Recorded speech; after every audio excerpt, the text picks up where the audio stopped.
दुर्गम भाग, आरोग्य केंद्रापर्यंत पोहोचण्यातील अडचणी आणि जोखमीची गर्भावस्था अशा अनेक आव्हानांवर मात करत आरोग्य विभागाचे कर्मचारी, कुटुंबीय आणि गावकऱ्यांनी दाखविलेल्या एकजुटीमुळे एका मातेचा सुरक्षित मातृत्वाचा प्रवास सुखरूप पूर्ण झाला। दुर्गम घोडणकप्पी येथील इंदिराबाई रामा जुमनाके यांनी 23 ऑगस्टला प्राथमिक आरोग्य केंद्र पाटण येथे 3.1 किलो वजनाच्या सदृढ मुलीला जन्म दिला। आई आणि बाळ दोघेही सुखरूप आहेत।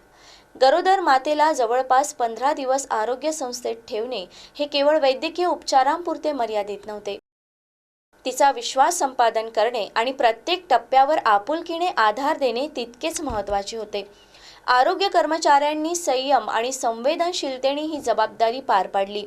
या प्रयत्नांमध्ये इंदिराबाईंच्या कुटुंबियांची भूमिकाही मोलाची ठरली। त्यांनी आरोग्य कर्मचाऱ्यांवर विश्वास ठेवत उपचार आणि रुग्णालयातील वास्तव्यासाठी पूर्ण सहकार्य केलं।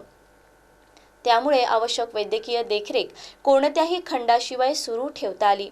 अखेर सर्वांच्या प्रयत्नांना यश आलं। 23 ऑगस्टला प्राथमिक आरोग्य केंद्र पाटण येथे इंदिराबाईंची सुरक्षित प्रसूती झाली।